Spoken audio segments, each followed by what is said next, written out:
मोक्षमार्गस्य नेतारं भेत्तारं कर्मभूव्रताम्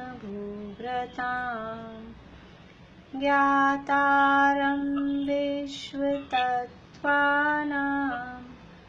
वन्दे तद्गुणलब्धये वन्दे तद्गुणलब्धये।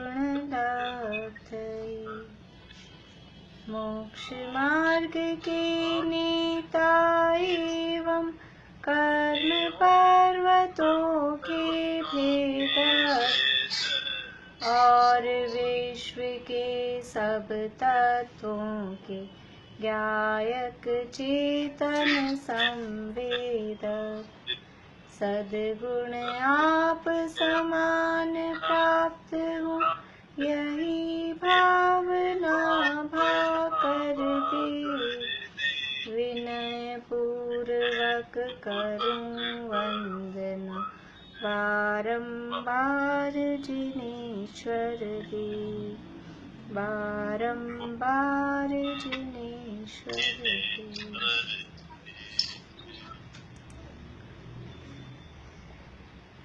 तत्वार्थ सूत्र नामक शास्त्र इसके तीसरे अध्याय के आधार पर तीन लोक की रचना का वर्णन हम लोग देख रहे हैं। और इसमें हमने देखा था अब तक कि ये लोक है, ये पुरुषाकार लोक है। कोई व्यक्ति यदि अपने कमर पर हाथ रखे और पाँव को फैलाए तो दोनों पाँव को फैलाने पर और कमर पर हाथ रखने के बाद जो आकृति बनती है वैसी आकृति इस लोक की होती है। और इस लोक की ऊंचाई, लंबाई और चौड़ाई वो भी हमने सब देखी थी कि यह जो लोक है, यह लोक कहाँ स्थित है। यह लोक इस अनंत आकाश के बीच में, अनंत आकाश के बीच में यह लोक, अनंत अलोकाकाश के बीच में यह लोक स्थित है। और इसमें चारों तरफ आकाश ही आकाश है। आकाश का मतलब है खाली जगह, स्पेस। आकाश का मतलब कोई जीव है। कुछ लोग ऐसा समझते हैं आकाश का मतलब में कोई बॉडी है कि कुछ हो, ऐसा कुछ नहीं है। आकाश का मतलब है कि खाली स्पेस। तो चारों तरफ खाली स्पेस है और उस खाली स्पेस के बीचों बीच यह लोक है।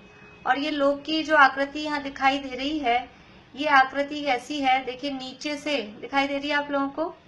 नीचे से इस तरह की है जैसे शकोरा होता है, पुराने जमाने में शकोरा देखा है आप लोगों ने। ये अपना समझ लीजिए ग्लास। आजकल तो क्या थोड़े सीधे ऐसे बनते हैं। अगर हम चित्र बनाते हैं तो ग्लास हमेशा ऐसा बनाते हैं, थोड़ा सा तिरछा, नीचे से सकड़ा, ऊपर से चौड़ा, ऐसा एक ग्लास जैसा जो आकार होता है।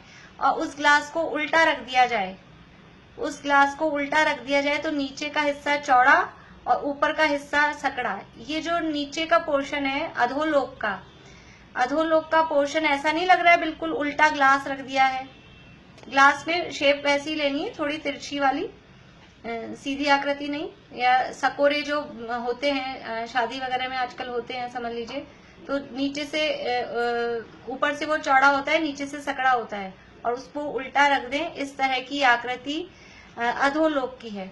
और ये जो ऊपर की आकृति है, ये ऊपर की आकृति कैसी है कि ये एक ग्लास उल्टा रखा है, उस उल्टे ग्लास पे ये एक सीधा ग्लास रखा फिर से। ये जो अधोलोक में हाफ पोर्शन हम देखेंगे, इसमें नेक्स्ट निकालना, इसमें हाफ पोर्शन हम देखेंगे। ये रुक, मैं कोशिश करती हूँ। हाँ, ये इसको बड़ा करना। हाफ पोर्शन ऊपर का केवल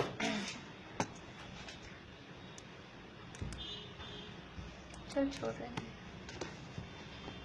ऊपर का जो पोर्शन है, जिस जगह वो 5 राजू फैलाव है, वहां तक देखेंगे तो एक ग्लास सीधा है, और उसके 5 राजू से ऊपर का जो पोर्शन है वो देखेंगे तो एक ग्लास फिर उसके ऊपर उल्टा रखा है। ऐसी आकृति हमको समझ में आएगी। आप लोग कोशिश करिए, एक ग्लास पहले उल्टा रखा, फिर उसके ऊपर एक सीधा ग्लास रखा और उसके ऊपर वापस से एक उल्टा ग्लास रखा, तो ये ऐसी जो आकृति बनेगी वो इस लोक की आकृति है। इसके लिए शास्त्रों में शब्द दिया है त्रिशराव संपुटाकार। त्रिशराव, शराव यानी सकोरा, 3 सकोरे रखे, और वो कैसे रखे, एक के ऊपर एक, पहला उल्टा, दूसरा सीधा, फिर तीसरा वापस उल्टा। अथवा इसके लिए ऐसा भी करते हैं कि हाँ, एक हम मृदंग समझते हैं, ढोलक जैसा हिस्सा, ढोलक जैसी जो चीज होती है मृदंग, ढोलक तो पूरी गोल सी होती है, मृदंग होता है वो बीच में से थोड़ा चौड़ा होता है। ढोलक इसी टाइप का इंस्ट्रूमेंट में एक मृदंग नाम का इंस्ट्रूमेंट होता है, बीच में से थोड़ा चौड़ा होता है और साइड्स में सकड़ा होता है, उसे मृदंग कहते हैं। तो ये जो नीचे का हिस्सा है अधोलोक, ये आधे मृदंग के समान है, और उस आधे मृदंग के ऊपर ये पूरा फुल मृदंग, ये देखिए बीच में से चौड़ा है और साइड्स में से सकड़ा है। तो इसके लिए कई उदाहरण यानी इस तरह से मिलते हैं, पुरुषाकार भी कहते हैं, त्रिशराव संपुटाकार भी कहते हैं, अथवा आधे मृदंग के ऊपर पूरा मृदंग रखा है। हम मृदंग को ऐसे समझ सकते हैं जैसे हमारे वो मुड्डी होती है, बैठने वाली मुड्डी, आधे मृदंग के लिए मुड्डी होती है इस तरह की तिकोनी वाली, उसको भी हम ऐसा समझ सकते हैं। तो ये ऐसा ये लोक का आकार है, और यह लोक है, ये चारों तरफ से वात वलयों से घिरा हुआ है, ये चारों तरफ से वात वलयों से घिरा हुआ है, ऊपर नीचे पूर्व पश्चिम उत्तर दक्षिण सब जगह से वात वलयों से घिरा हुआ है। और इस लोक की पूरी ऊंचाई 14 राजू, दक्षिण उत्तर यानी अंदर की तरफ गहराई 7 राजू, और चौड़ाई सब जगह अलग अलग, पूर्व पश्चिम सबसे नीचे 7 राजू, बीच में 1 राजू, फिर ऊपर पहुंचेंगे तो 5 राजू और फिर 1 राजू। इस तरह से लोक की पूरी लंबाई चौड़ाई देख के करके 343 घन राजू ये लोक का क्षेत्रफल होता है। अब हमको इसमें देखना है कि नरक अधोलोक का वर्णन हमें सबसे पहले देखना है। ये अधोलोक है, ये मध्यलोक के नीचे का जो पूरा हिस्सा है वो कहलाता है अधोलोक। हमने एक बात और देखी थी उस दिन कि लोक के विभाजन का आधार क्या है। ये लोक 3 है, इनको 3 भागों में डिवाइड किया है। किस आधार पर डिवाइड किया है कि मध्य लोक में बीचों बीच एक सुमेरु नाम का पर्वत है, वो पूरे तीनों लोकों का सेंटर पॉइंट है, पूरे तीनों लोकों के बीच में वो सुमेरु पर्वत है। उस सुमेरु पर्वत के नीचे का पूरा हिस्सा अधोलोक कहलाता है, और उस सुमेरु पर्वत के ऊपर का पूरा हिस्सा ऊर्ध्वलोक कहलाता है, और जितना सुमेरु पर्वत है उतना हिस्सा मध्यलोक कहलाता है। तो अधोलोक में क्या क्या है, अधोलोक में क्या क्या है उसका वर्णन यहाँ किया गया है। उसके लिए हम देखिए हमारा सूत्र है 1 नंबर का सूत्र, अपनी पुस्तकों में आप देखें पेज नंबर 138, 138 पेज पे।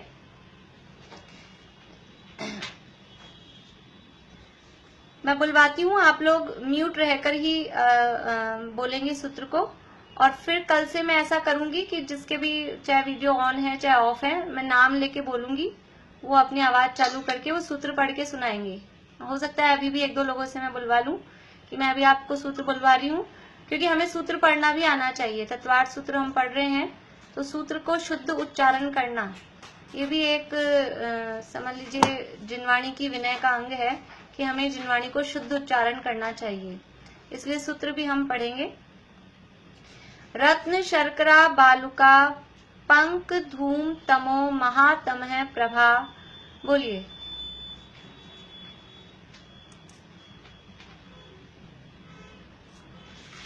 भूमियो घनाम्बु वाताकाश प्रतिष्ठा सप्ताधोधः।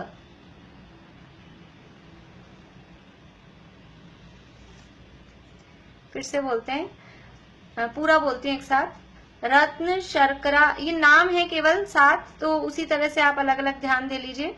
रत्न शर्करा बालुका पंक धूम तमो महातमः प्रभा भूमियो घनाम्बु वाताकाश प्रतिष्ठा सप्ताधोधः। बोलिए। रत्न शर्करा बालुका पंक धूम तमो महातमः प्रभा भूमियो घनाम्बु वाताकाश प्रतिष्ठा सप्ताधोधः। देखिए कितना उत्साह है आंटी में, बढ़िया। अच्छा, इन्होंने तो बोल के सुना ही दिया है। अब और कौन बोल के सुनाएंगे?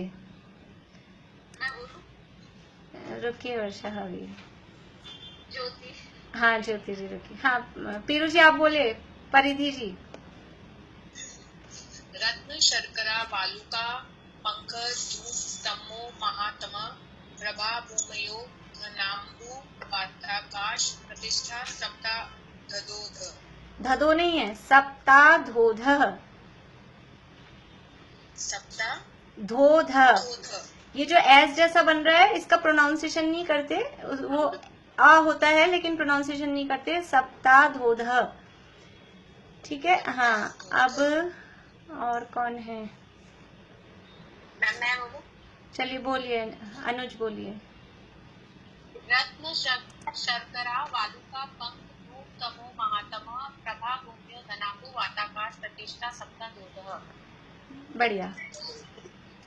इसी तरह से मैं कल बुलवाऊंगी एक दो लोगों से, और जिनको लगता है कि हमें बोलने में दिक्कत है वो खुद आगे होके बता दें। बाकी सबसे बुलवाना तो पॉसिबल नहीं होगा, वरना फिर वो बोलने में टाइम हो जाएगा पूरा। ठीक है।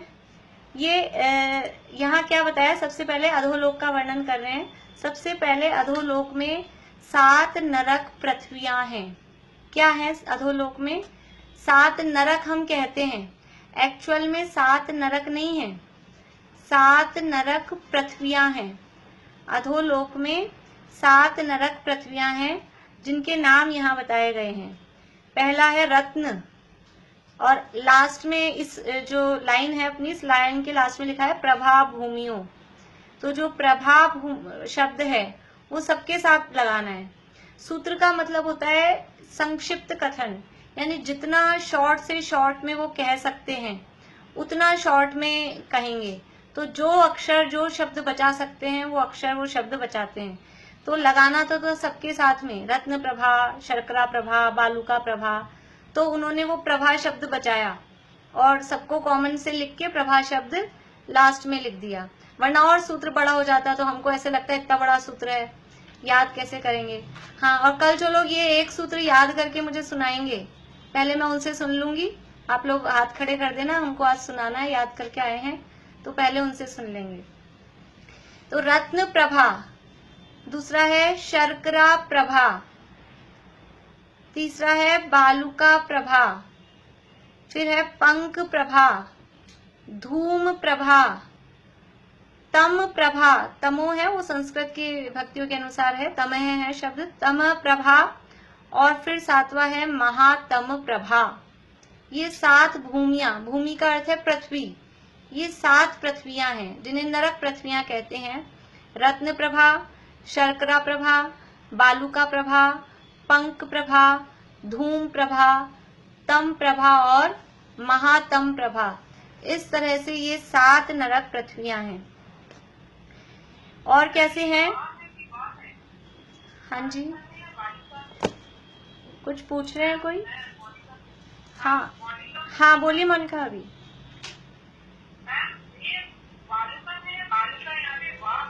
हाँ वाह बना है, लेकिन वो बालू का ही होता है। दोनों भी चलते हैं, वे और वे एक जगह एक से भी चलते हैं, और बालू का ही होता है वैसे।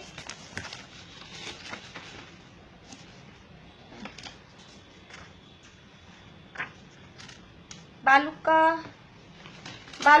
का दोनों नाम मिलते हैं, बालू का भी मिलता है, बालू का भी मिलता है, इसमें कोई खास बात नहीं है। बे और वे दोनों एक जगह ही चलते हैं एक साथ, इसलिए वो दोनों हो सकते हैं। तो आगे देखिए, ये तो नाम हो गए भूमियों। अब क्या है? घन, अंबु, वात, आकाश शब्दों के ये यहाँ थोड़ा सा हमको सूत्र पढ़ने के लिए वो संधि विच्छेद पे ध्यान देना पड़ेगा। हमें शब्द समझ में आएंगे तो शुद्ध उच्चारण हो सकेगा और याद भी हो जाएगा, और शब्द हमें समझ में नहीं आएंगे तो अर्थ भी गलत निकल जाएगा, उच्चारण भी अशुद्ध हो जाएगा। तो यहाँ क्या शब्द हैं? घन, अंबु, घनाम्बु, घनाम्बु, घन यानी घना, अंबु यानी पानी, घन, अंबु, वात, वाता है, ता में से आ निकलेगा, वाताकाश, वाता शब्द लिखा है, उसमें शब्द है वात और आकाश। घनाम्बु वाताकाश प्रतिष्ठा सप्त अधो अधः, सप्तादोध है, उसमें संधि विच्छेद होगा सप्त अधो अधः, यानी ये 7 पृथ्वियां हैं। पहले लास्ट वाले शब्द का अर्थ देखते हैं। 7 पृथ्वियों के नाम बताए। रत्न प्रभा, शर्करा प्रभा, बालुका प्रभा, पंक प्रभा, धूम प्रभा, तम प्रभा और महातम प्रभा। ये 7 पृथ्वियां हैं। और कैसी हैं? सप्ता यानी 7, अधो अधः, अधो यानी नीचे, अधः एक के नीचे एक। अधोलोक का वर्णन चल रहा है। अधोलोक कहाँ है? कि ये मध्यलोक के नीचे है। मध्यलोक के नीचे तो अधोलोक है ही है, लेकिन इसमें ये जो नरक पृथ्वियां हैं वो कैसी हैं? वो एक के नीचे एक हैं। यानी हमने 7 नाम बताए और कोई ऐसा समझ ले, चालू करें 7 नाम। रत्न प्रभा कहाँ है? तो देखिए अपना ये जो नक्शा है उसमें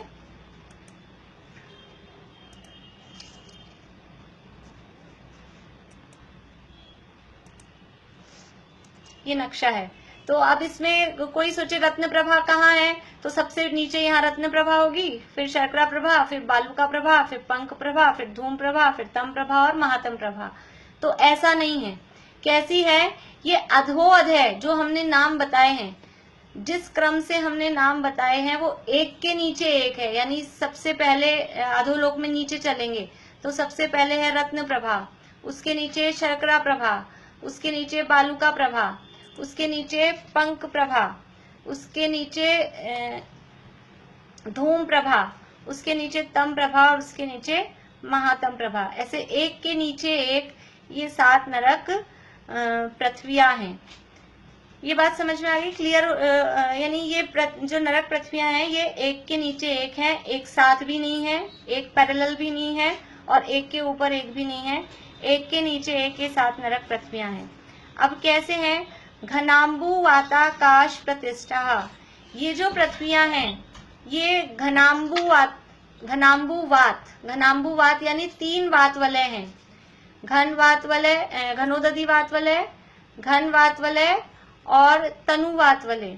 ऐसे ये 3 वात वलयों के आधार, 3 वात वलय और आकाश, 3 वात वलय और आकाश, इन पर प्रतिष्ठा यानी इनके आधार से ये जो पृथ्वियां हैं वो इनके आधार से हैं। देखिए फिर से अर्थ देखते हैं। रत्न प्रभा, शर्करा प्रभा, बालुका प्रभा, पंख प्रभा, धूम प्रभा, तम प्रभा और महातम प्रभा, ये 7 नरक की भूमियां क्रम से नीचे नीचे हैं। देखिए तत्वार्थ सूत्र में, यद्यपि संपूर्ण ही जिनवाणी में, लेकिन यहाँ तत्वार्थ सूत्र में विशेष रूप से क्रम का बहुत महत्व है। जो सीरियल जिस रूप में यहाँ दिया है, यदि हमने उस सीरियल को उल्टा पुल्टा आगे पीछे किया तो अर्थ समझने में गड़बड़ हो जाती है।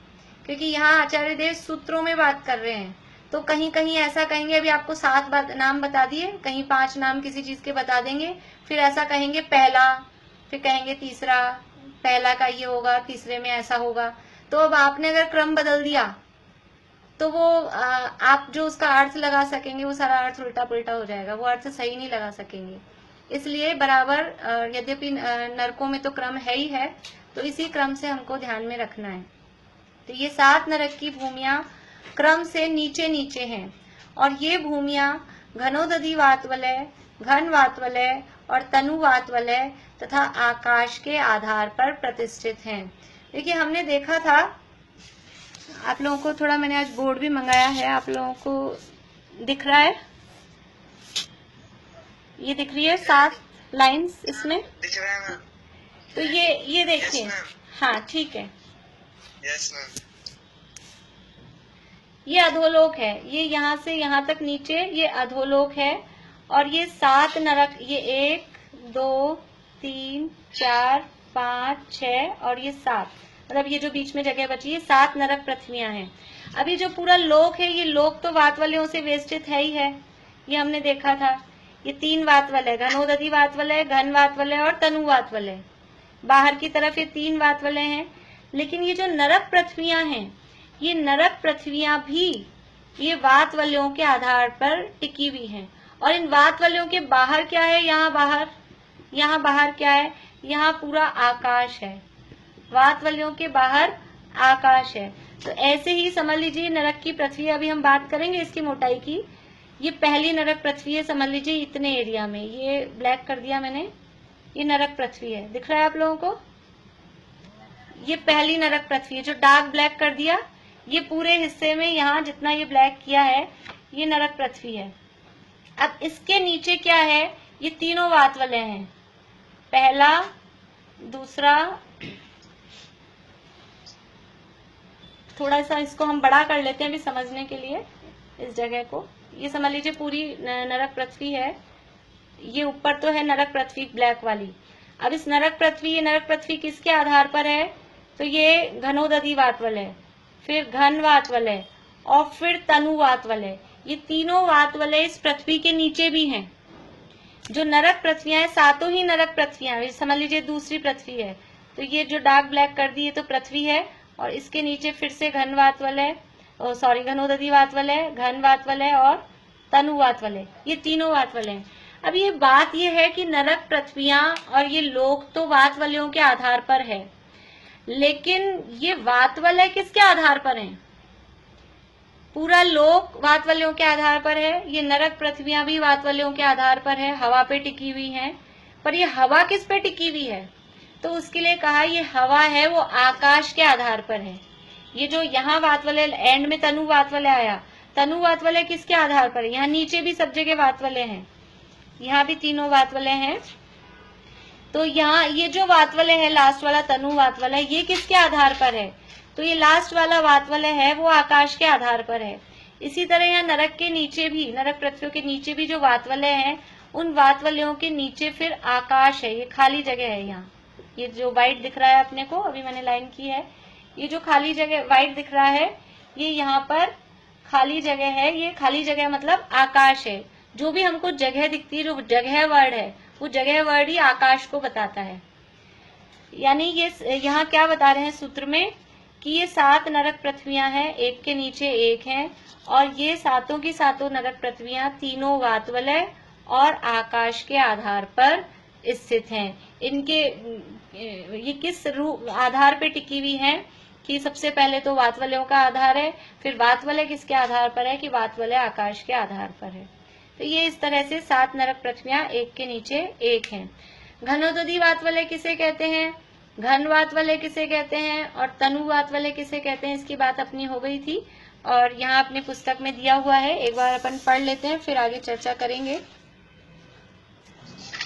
जिसमें घना पानी, वही पेज नंबर 138 पर है, जिसमें घना पानी और घनी वायु हो वह घनोदधि वातवलय है, जहाँ घनी वायु हो वह घन वातवलय है, और जहाँ हल्की वायु हो वह तनु वातवलय है।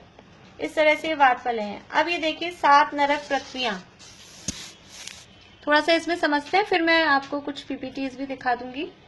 एक बार यहाँ समझ लेते हैं।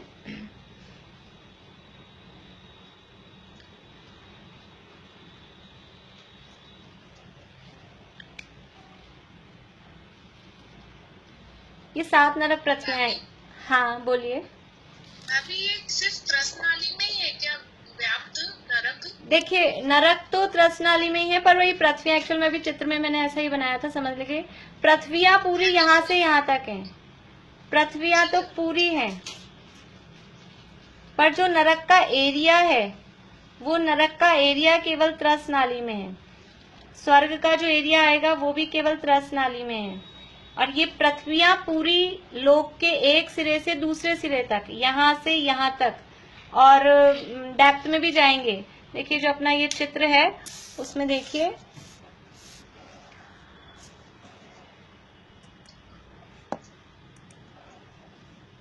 वो लास्ट तक है पीछे। हाँ ये देखिए पूरे ये जो कलर्स दिख रहे हैं ये पृथ्वियों को बताने के लिए, पूरा यहाँ से यहाँ तक ये पूरी पृथ्वी है।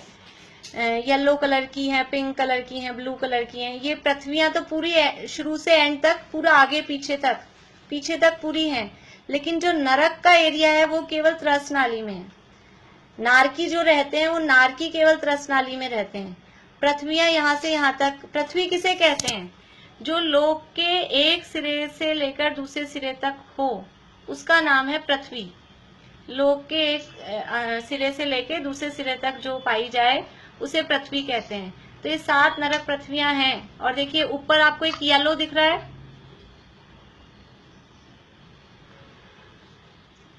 आवाज नहीं आ रही। आवाज नहीं आ रही? सुस्ती को देखो, ये पीछे से वो जूम कहाँ चला गया? अब आ गई। आ रही है आवाज? आ रही है आवाज। ये पीछे से जूम वो सब चला गया है। आ रही है आवाज। हाँ, तो पूरे लोक में एक्चुअल में 8 पृथ्वियां होती हैं। 7 तो ये नीचे की अधोलोक में है, जो 7 नरक पृथ्वियां हैं, एक के नीचे एक है। और 8वीं पृथ्वी है ये लोक के टॉप पर, ये जो येलो दिख रही है अपने को, ये भी यहाँ से यहाँ तक पूरी दिख रही है। उसके बीच में कुछ भी ऐसा नहीं दिख रहा जो एक सिरे से दूसरे सिरे तक हो। वो लाइनिंग्स खाली उसको मिलाने के लिए ऐसी बनी हुई हैं। लेकिन जैसी यहाँ पूरा फुल यहाँ से यहाँ तक दिखाया गया है, वैसा और कहीं बीच में ऐसा नहीं है ऊपर की तरफ। ये केवल सबसे ऊपर टॉप पे जो येलो वाली दिखाई दे रही है ये है। तो ये 8वीं पृथ्वी है ऊपर लोक के सबसे टॉप पर। अब कोई कहे ऐसा क्यों है, फिर ऐसे चालू करते, पहली नीचे से और 7वीं यहाँ तक बीच में आते, फिर 8वीं ऊपर कहते। अब ये क्योंकि लोक को किसी ने बनाया तो है नहीं, ये लोक अनादि अनिधन किसी का बनाया हुआ नहीं है। लोक में इसी तरह की रचना है और इन सबका वर्णन। एक बात पूछूं? हाँ बोलिए। ये 8वीं पृथ्वी के नीचे भी वो है क्या, हाथ वाला है? हाँ हाँ बिल्कुल है, बिल्कुल है। तो ये अनादि अनिधन विश्व है, इसको किसी ने बनाया नहीं है। ये तो जैसा है वैसा है और ऐसा वर्णन भगवान की वाणी में आया है। ऐसा वर्णन भगवान की वाणी में आया। कोई कहे भी आपने ऐसा बनाया, किसी ने ऐसा क्यों लिखा, तो जैसा वस्तु का स्वरूप है, जैसी लोक की रचना है, वैसी यहाँ बताई गई है। तो ये 7 पृथ्वियां एक के नीचे एक है और 8वीं पृथ्वी लोक के अंत में, इसका नाम है ईशत प्रागभार पृथ्वी। हम अधोलोक के वर्णन के समय और इसको देखेंगे। अभी केवल हमें अधोलोक का वर्णन हमें देखना है। तो देखिए वापस अपने इधर आ जाइए। तो मध्यलोक में कौन सी पृथ्वी है? अभी बात करते हैं अपन। अभी अपन पहले पृथ्वियां देख लें, फिर बात करेंगे मध्यलोक में कौन सी पृथ्वी है। देखिए ये पहली पृथ्वी है, ये 1 नंबर की, इसका नाम है रत्न प्रभा। नाम अभी हमने देखा, ये रत्न प्रभा। ये पृथ्वी तो ये है, नंबर हमने यहाँ डाला है, पृथ्वी ये है, जो लाइन है ना, ये पृथ्वी है। ये पहली पृथ्वी, इसकी मोटाई है 1,80,000 योजन। आपकी पुस्तकों में ये दिया है, देखिए पेज नंबर 139 पे। अभी हम पढ़ भी लेंगे पूरा, लेकिन आप जस्ट यही वाली चीज देखना हो। पेज 139 पे बीच में लिखा है। पुस्तक के सबके पास, मैं स्क्रीन शेयर करूं बार बार, मैं अभी इतना आप समझ लीजिए, मैं बता रही हूँ, नहीं पुस्तकें पहुंच जाएंगी, फिर देख लीजिएगा। पहली भूमि है ये 1,80,000 योजन मोटाई वाली है।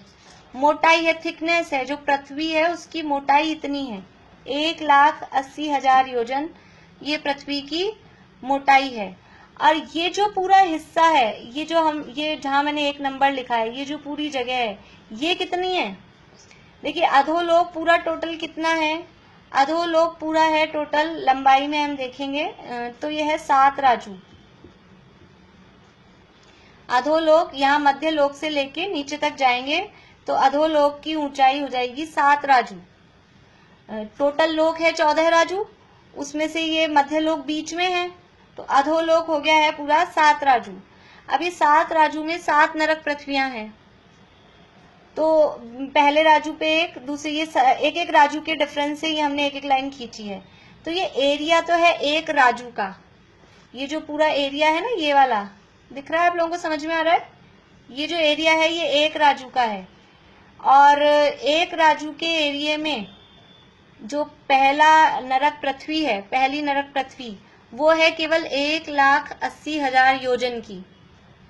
1 योजन बड़ा होता है, 1,80,000 योजन बड़ा है कि 1 राजू बड़ा है? बोलिए सौम्या। सौम्या नहीं, पारुल। राजू बड़ा है मैम। हाँ राजू बड़ा है। राजू में कितने योजन बताए थे? हाँ, तो 1 राजू में है असंख्यात योजन और यहाँ पर है 1,80,000 योजन। तो ये तो हिस्सा बहुत थोड़ा सा है, जो पृथ्वी का हिस्सा है वो बहुत थोड़ा सा है। फिर बाकी के असंख्यात योजनों में क्या है, वो बाकी का जो एक राजू का हिस्सा बचा है वो क्या है कि वहां पे कुछ हिस्से में तो वात वलय है, अभी जो बताया ना हमने, थोड़े से हिस्से में वात वलय है, उसके अलावा जितना एरिया बचता है सब जगह आकाश है। यानी एक राजू जितना ये हिस्सा है, इस एक राजू जितने हिस्से में 1,80,000 योजन में तो ये पहली पृथ्वी है, और बाकी का जो पूरा जगह बची है उसमें वो वात वलय है, उनकी मोटाई है, हम ज्यादा गणित में नहीं जा रहे हैं, तो वो वात वलय है, और बाकी का काफी सारा जो असंख्यात योजनों का हिस्सा बचता है उस सब जगह आकाश है। सातों ही नरक पृथ्वियों में ऐसा है। ये पहली की बात हुई। दूसरी में भी उसकी मोटाई है 32,000 योजन, यहाँ लिखा है दूसरी भूमि 32,000 योजन मोटी है। ये 32,000 योजन मोटी दूसरी भूमि है। उसके नीचे फिर से तीनों वात वलय हैं, और बाकी की जो जगह बची है वहां पे आकाश है।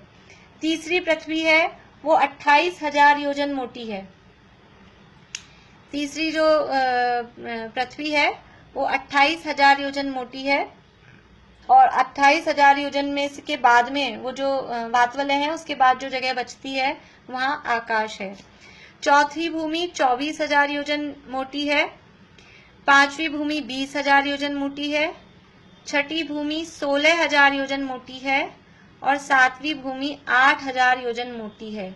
ये मतलब क्या है, ये 32,000 योजन मोटी है, 28,000 योजन मोटी है। ये जो मोटाई है, इस मोटाई में नारकी जीव रहते हैं। इस मोटाई वाले एरिया में नरक है, बाकी अधोलोक में नरक है ऐसा हम कहते हैं, लेकिन पूरे के पूरे अधोलोक में नारकी भरे हैं ऐसा नहीं है। अधोलोक में बाहर का स्थावर लोक तो खाली है ही है, इसके अलावा जो एक एक पृथ्वी का जितना एक एक राजू का जो हिस्सा दिया है, उस एक एक राजू के हिस्से में भी वो नरक का हिस्सा तो कुछ कुछ योजनों का, 32 योजन, 28 योजन, 24 योजन, 20 योजन, वो कुछ कुछ योजनों का हिस्सा है।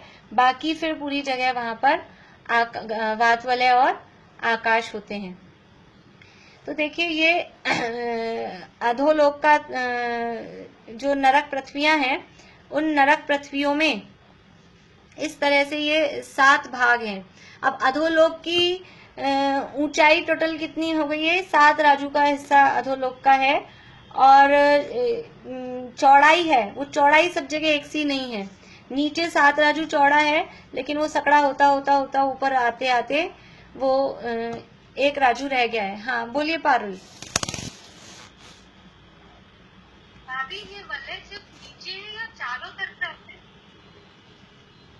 जो जैसे 3 डायमेंशन में हम देखेंगे ना, 3 डायमेंशन में वो चारों तरफ नहीं बचेगा, यानी पृथ्वी तो पूरी है तो वो उसके नीचे नीचे के हिस्से में वो दिखेगा। जो 3 डायमेंशन वाला जो हिस्सा होगा उसमें वो केवल नीचे नीचे उसके आधार से है ना, तो नीचे नीचे के हिस्से में वो बनेगा।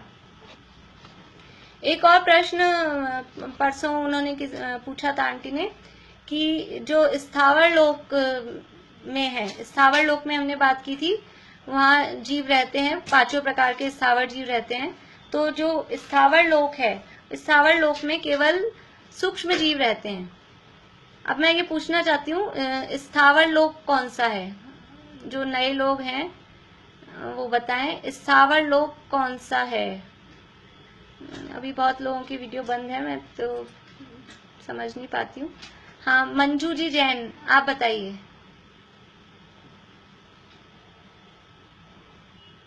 अनम्यूट करेंगे आप अपने आप को, अनम्यूट करिए, आवाज चालू करिए। आपका फेस अच्छे से दिख नहीं पा रहा है। चलिए इधर ये सुरेश जैन नाम से जो हैं वो बोलिए। उनकी मिसेज बोल रही हूँ, किरण जैन। हाँ बोलिए। ये त्रस नाड़ी को छोड़कर जो त्रस नाड़ी के बाहर जो जगह है ना, वो वहाँ पर है। हाँ त्रस नाड़ी, ये जो त्रस नाड़ी हमारी बीच में थी, उस त्रस नाड़ी के बाहर का हिस्सा वो कहलाता है स्थावर लोक। और लोक के बाहर का जो हिस्सा है, त्रस नाड़ी और स्थावर लोक, ये जो लोक का पूरा आकार है, लोक के बाहर का हिस्सा क्या कहलाता है? आकाश। हाँ बढ़िया, अलोकाकाश। उसे आकाश ही है और उसे अलोकाकाश कहते हैं। तो ऐसा कंफ्यूज नहीं हो कहीं कहीं ऐसा कंफ्यूजन हो सकता है कि वो स्थावर जीव बाहर रह रहे हैं आलोकाकाश में। आलोकाकाश में और भी कोई भी द्रव्य नहीं है आकाश के अलावा। ना जीव है, ना पुद्गल है, ना धर्म द्रव्य है, ना अधर्म द्रव्य है, ना काल द्रव्य है, अकेला आकाश है। इसलिए जो स्थावर लोक है वहां स्थावर जीव हैं, बाहर नहीं है। त्रस नाली में त्रस और स्थावर दोनों प्रकार के जीव पाए जाते हैं। तो स्थावर लोक में सूक्ष्म जो स्थावर हैं वो वहां पर पाए जाते हैं। अब ये 7 नरक पृथ्वियां हैं, एक के नीचे एक है। थोड़ा सा हम यहाँ से पढ़ते हैं पुस्तक से। देखिए वापस आ जाइए 138 पेज पे।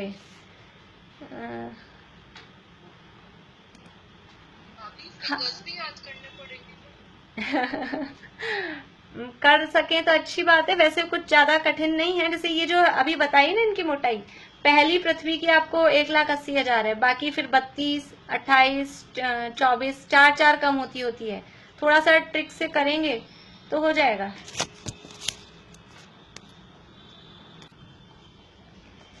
देखिए ये 7 नरक पृथ्वियां हैं, इनके आप लोगों को दिख रहा होगा अपनी स्क्रीन पे।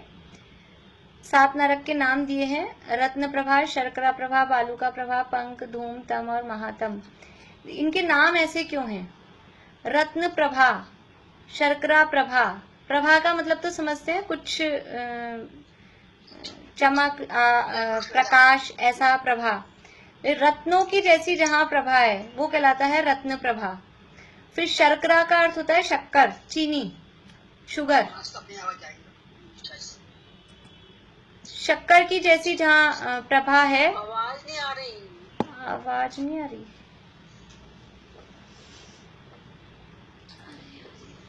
अरे म्यूट ही है ना मेरा, सॉरी। फिर से बोलती हूँ, फिर से बताती हूँ, वो अनम्यूट म्यूट ही रह गया। फिर से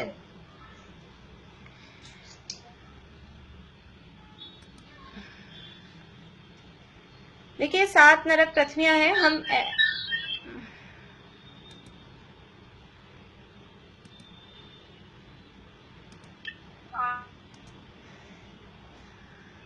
आप लोग थोड़ा ध्यान, जिन लोगों को थोड़ा समझ में आता है तो ध्यान से खुद ही म्यूट होइए। कशिश पाटनी, ये म्यूट नहीं हो पा रहा है मुझसे, फिर डिस्टरबेंस आता है। भले आप नहीं भी बोले तो भी ये डिस्टरबेंस आता है। फिर कशिश पाटनी नाम से जो है वो म्यूट नहीं हो पा रहा है।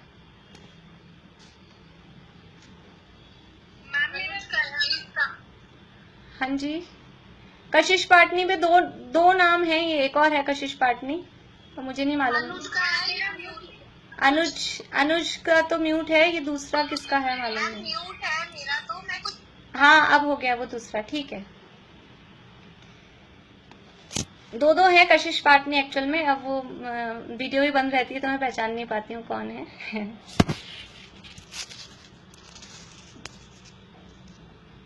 देखिए ये सात नाम क्यों हैं? यहाँ से पढ़ रहे हैं अपन, पेज नंबर 138 पे। जहां बीच में ऊपर से पढ़ते हैं, वस्तुतः इन 7 नरकों के रूढ़िगत नाम तो। प्रीति आप स्क्रीन शेयर कर सकते हो ये वाली बुक की? हाँ भाभी, कोशिश कर। हाँ, वस्तुतः इन 7 नरकों के रूढ़िगत नाम तो धम्मा, वंशा, मेघा, अंजना, अरिष्टा, मघवी और माघवी हैं। देखिए ये 2 तरह के नाम नरक के मिलते हैं, नरक पृथ्वियों के। नरक हमें कहने में आता है, एक्चुअल में है वो नरक पृथ्वियां। तो ये 2 तरह के नाम मिलते हैं। एक तो अभी हमने देखे, रत्न प्रभा, शर्करा प्रभा, बालुका प्रभा, पंक प्रभा, धूम प्रभा, तम प्रभा और महातम प्रभा। दूसरे इनके नाम मिलते हैं धम्मा, वंशा, मेघा, अंजना, अरिष्टा, मघवी और माघवी। तो 2 नाम में कौन से नाम सही हैं? ये दोनों ही नाम सही हैं।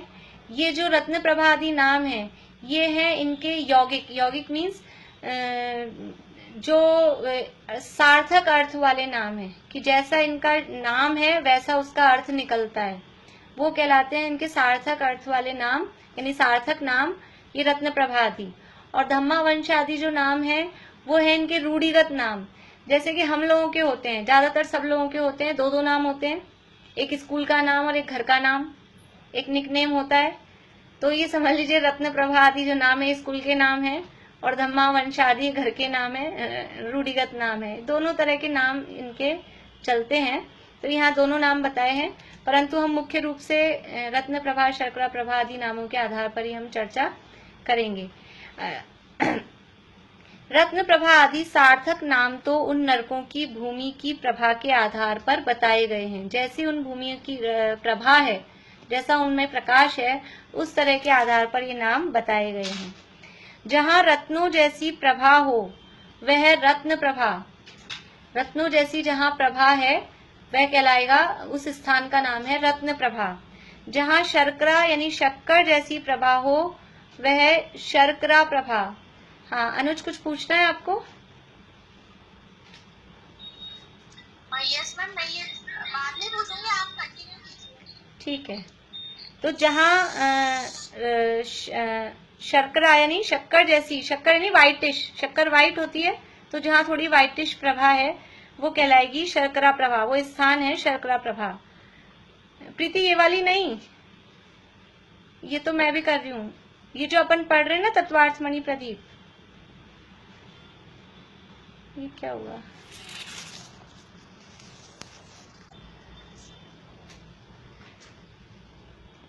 फिर है तीसरी बालू का प्रभा। बालू का मतलब होता है बालू मिट्टी, बालू मिट्टी थोड़ी ब्राउनिश येलोइश जिसे अपन समझ सकते हैं।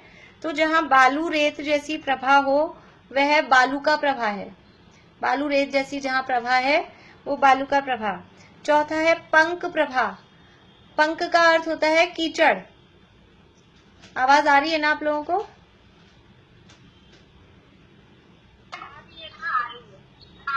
ठीक है। तो जहाँ कीचड़ जैसी प्रभा हो वह पंक प्रभा। फिर है धूम प्रभा। धूम प्रभा मतलब धुआं। जहाँ धुएं जैसी प्रभा हो, मतलब धुआं जैसा, जैसे धुआं छा जाए, कहीं आग लग जाए और धुआं ही धुआं हो जाए तो कैसा लगता है? चमकदार दिखता है या काला काला दिखता है? धुआं अगर आकाश में छा जाएगा तो ब्लैकिश दिखेगा। तो जो धूम प्रभा पृथ्वी है वहां ऐसा धुएं जैसा वातावरण या धुएं जैसी वहां की रोशनी दिखती है। देखिए ये आपकी स्क्रीन पे आ गया है, अपने जिनके भी पास पुस्तक नहीं है वो यहाँ से देख सकते हैं। और कीचड़ कैसा होता है? पंक प्रभा में कीचड़ तो एकदम और काला होता है। कीचड़ थोड़ा काला होता है लेकिन धुआं उससे और ज्यादा काला होता है। कीचड़ से काला, ज्यादा काला धुआं है। तो कीचड़ जैसी प्रभा है वह पंक प्रभा, और जहाँ धुएं जैसी प्रभा हो वो धूम प्रभा। फिर है तम प्रभा। तम प्रभा का मतलब है जहाँ अंधकार जैसी प्रभा हो। अंधकार की भी प्रभा होती है, सीधा सीधा ऐसा नहीं लिखा जहाँ अंधकार हो, यहाँ कह रहे हैं जहाँ अंधकार जैसी प्रभा हो, मतलब कुछ वहां की जो रोशनी है वो कैसी है? वो अंधेरे जैसी है, यानी एकदम अंधेरा अंधेरा सा जहाँ दिखता है उसका नाम है तम प्रभा। और जहाँ घने अंधकार जैसी प्रभा हो, यानी अपन बल्ब जलाएं और बल्ब जलाने के बाद भी वो काली रोशनी दे और वो कालापन ही छाए, रात में गहरा अंधेरा हो तो हम येलो कलर जलाते हैं, व्हाइट ट्यूबलाइट होती है वो व्हाइट होती है तो वो थोड़ी रोशनी होती है। और कोई ऐसा बल्ब हो काला ही हो और बाहर तो कुछ रोशनी आए नहीं, बस वो जला हुआ है काला, तो वो ऐसा अंधकार जैसी उसकी प्रभा है। अंधकार जैसी जहाँ प्रभा है और जहाँ घने अंधकार जैसी प्रभा है वह महातम प्रभा है। ऐसे 7 नरक पृथ्वियों के सार्थक नाम हैं। जैसी वहां की प्रभा है वैसे ही उनके नाम हैं, इसलिए इनके आगे प्रभा शब्द लगाया। रत्न प्रभा मैंने इतनी बार बोले हैं अभी तक, जिन लोगों को अभी तक याद, जो पहली बार नाम सुन रहे हैं या पहली बार पढ़ रहे हैं, उनको 2-3 तो याद हो गए होंगे, हो जाने चाहिए। मुझे कोई कहेंगे कि अभी हमको याद हो गए तो मैं भी सुन लूंगी लास्ट में। रत्न प्रभा, शर्करा प्रभा, बालुका प्रभा, पंक प्रभा, धूम प्रभा, तम प्रभा और महातम प्रभा, ये 7 नरक पृथ्वियों के नाम हैं। आगे देखिए, ये 7 भूमियां क्रमशः नीचे नीचे हैं। इस मध्य लोक के नीचे सबसे पहले प्रथम नरक के रूप में रत्न प्रभा भूमि है, फिर उसके नीचे शर्करा प्रभा भूमि है। जैसे अभी हमने बोर्ड पे देखा था, मध्य लोक के नीचे सबसे पहले है रत्न प्रभा, उसके नीचे शर्करा प्रभा, उसके नीचे बालुका प्रभा भूमि, फिर उसके नीचे पंक प्रभा भूमि, फिर उसके नीचे धूम प्रभा भूमि, फिर उसके नीचे तम प्रभा भूमि और फिर उसके नीचे अंत में महातम प्रभा भूमि है। यह लोक मध्य लोक के नीचे होने से तो अधोलोक कहलाता ही है, पर इस लोक में होने वाली भूमियों की रचना भी क्रमशः नीचे नीचे है, इसलिए भी इस लोक को अधोलोक कहते हैं।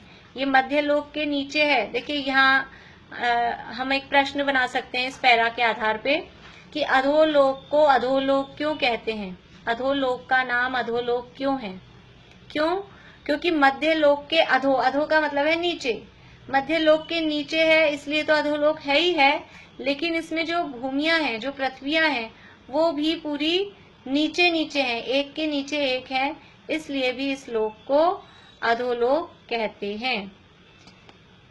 हाँ, अब किसी को पहले प्रश्न है तो आप पहले प्रश्न पूछ लीजिए।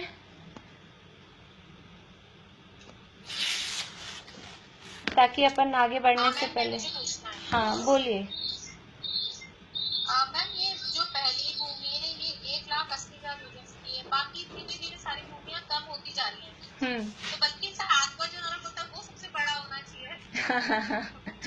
अभी हम धीरे धीरे इस बात पे भी, आपके जो प्रश्न का उत्तर है ये हो सकता है 1-2 दिन में आ जाएगा। ये प्रश्न आपका अच्छा है, 7वां नरक बड़ा होना चाहिए, वहां ज्यादा दुख होना चाहिए, लेकिन वह छोटा है, इसीलिए छोटा है कि वहां ज्यादा दुख होना है जीवों को, इसलिए वो छोटा है। एरिया वहां का कम है और नारकी वहां बहुत ज्यादा है, तो ठुस ठुस के भरे हैं। क्या बोलते हैं, जैसे कभी कभी ट्रेन्स में ऐसी होती है ना, हमने तो रिजर्वेशन करा लिया लेकिन जगह नहीं थी, ठूस ठूस के भरे हैं, ऐसी स्थिति है। इसलिए होना चाहिए वाली तो बात है नहीं, वहाँ सब व्यवस्था ही अनादि निधन है, ऐसा ही है, जो जिसका एरिया है वैसा ही है वास्तव में। चलिए, हाँ पारुल आपको पूछना है? हाँ आंटी बोलिए, बोलिए आंटी। प्रभा का क्या मतलब होगा?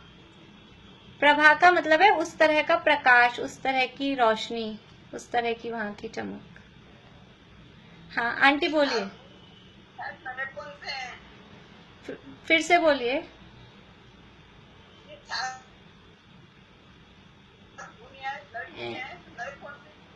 नरक कौन से हैं?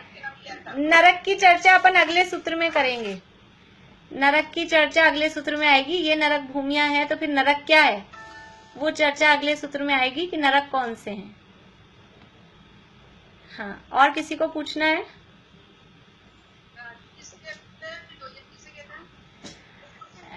ये नाप है, जैसे मीटर किलोमीटर होते हैं ऐसे ये एरिया को नापने की माप है। एक योजन में 2000 कोस होते हैं, 2000 कोस का एक योजन होता है और एक कोस में 3 किलोमीटर होते हैं, तो सीधा सीधा आप देख लीजिए एक योजन में 6000 किलोमीटर होते हैं, एक योजन में 6000 किलोमीटर है। और राजू है वो असंख्यात योजन का राजू होता है। प्रीति बंद कर दो, अब आगे कल पढ़ेंगे।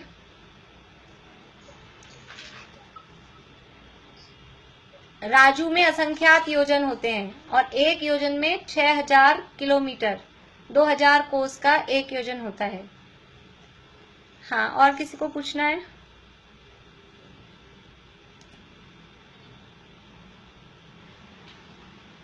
किसी को नहीं पूछना, मैं पूछूं अब?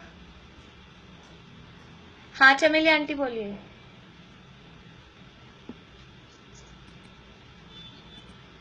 हेलो, हाँ बोलिए। आपने बताया था ना कि अधोलोक को अधोलोक क्यों कहते हैं, दोबारा वो समझाना दीजिए।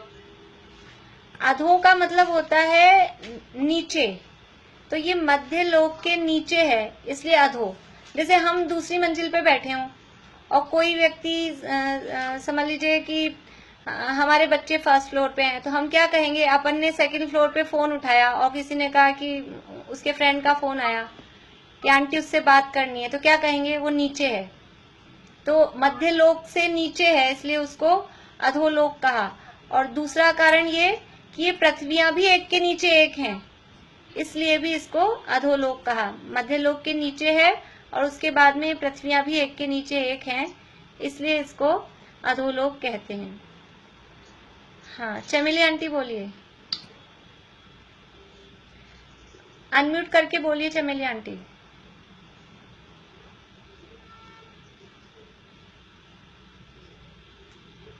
आवाज आ रही है मेरी आपको?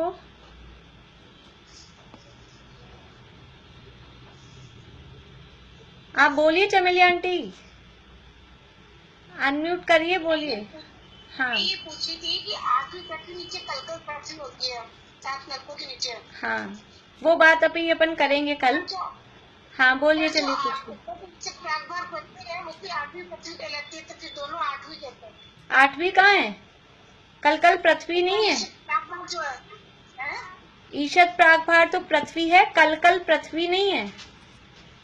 कल जो हिस्सा है ना, वो पृथ्वी नहीं है, वो पृथ्वी नहीं है। कल अपन उसकी बात करेंगे, अभी धीरे धीरे आएंगे हम वहां तक। हाँ, और किसी को पूछना है कुछ? ये पृथ्वियों के नीचे जो आकाश वाला एरिया था ना, उसमें हाँ। स्थावर जीव होते हैं। हाँ, जो आकाश का हिस्सा है, पूरे ही लोक में अभी सब जगह है, स्थावर जीव सब जगह है पूरे लोक में। त्रस नाली में भी और जो भी खाली जगह भी है, जितनी भी जगह है वहाँ स्थावर जीव सब जगह है। त्रस जीवों के लिए पर्टिकुलर कुछ कुछ एरिया हैं, त्रस जीव सब जगह नहीं है, स्थावर जीव सब जगह हैं।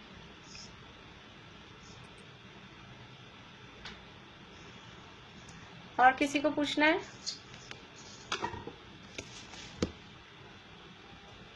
चलिए, अब मुझे ये, हाँ जी, आपने एड्रेस दिया है? ग्रुप में ऐड नहीं हुए पड़े हैं, उस वजह से थोड़ा सा। तो आप किसके थ्रू ये क्लास ज्वाइन करें, आप उनसे ग्रुप का नंबर लीजिए, मतलब ऐड होने की लिंक लीजिए, है ना? अच्छा। आपको जिनने बताया है उनसे आप लिंक ले लीजिए ग्रुप में ऐड होने की। अच्छा। और पर वो मैसेज तो आप आज ही करवा दीजिए। आपको जो पुस्तक चाहिए, आपका एड्रेस वगैरह, वो आप उनको बोल दीजिए, वो मुझे दे देंगे, जिन्होंने भी आपको बताया है। हरियाणा में रहते हैं। हाँ जी, जयपुर से बाहर भी आ जाएंगी? हाँ, जयपुर से बाहर, बिल्कुल जयपुर से बाहर भी आ रही हैं। जो बाहर वाले हैं, जयपुर वाले तो फिर भी यहाँ के ले सकते हैं, बाहर वालों के लिए तो है ही। जिनको भी पुस्तकें नहीं है, पुस्तकें चाहिए, आप जल्दी से जल्दी अपना नाम, एड्रेस सब भेज दीजिए। कल से तो किसी का नाम आया नहीं, मुझे लगा हो गए सबके पास। और जो लोग भी ग्रुप में ऐड नहीं है, वो जिनके भी थ्रू आए हैं, वो ग्रुप में ऐड हो जाएं, उनसे बात करके, ताकि, क्योंकि क्लास कब हो रही है कब नहीं हो, मतलब ऐसे तो रेगुलर होती ही है, मंडे से सैटरडे रोज ही होती है, पर फिर भी कभी कुछ और बात हो या कोई बात हो तो वो सारे मैसेज ग्रुप में ही होते हैं, इसलिए ग्रुप में ऐड जरूर हो जाइए आप लोग, ताकि असुविधा नहीं हो किसी को भी। चलिए, मुझे 7 नरक पृथ्वियों के नाम कौन सुना रहे हैं? चित्रा आंटी आप बोल रहे हैं? चित्रा आंटी, मुझे एक चित्रा आंटी ही दिख रही है, वो भी बंद हो गई। और कहाँ है, कौन है? वीना भाभी हैं? वीना भाभी बोलिए 7 नरक पृथ्वियों के नाम। रत्न प्रभा, शक्रा प्रभा, बालुका प्रभा, पंच प्रभा, डोम प्रभा, तम प्रभा और महातम प्रभा। बढ़िया।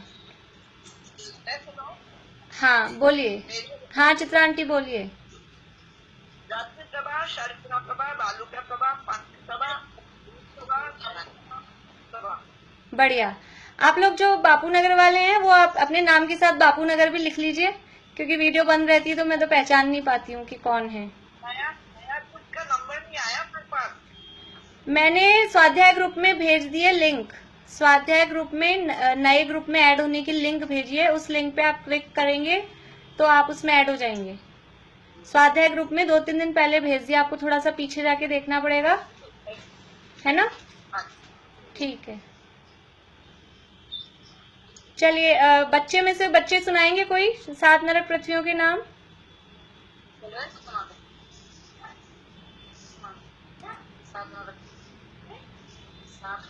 हाँ, बोल रहे हैं जल्दी।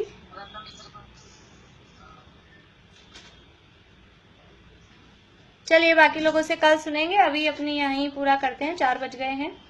जिनवाणी स्तुति बोलते हैं।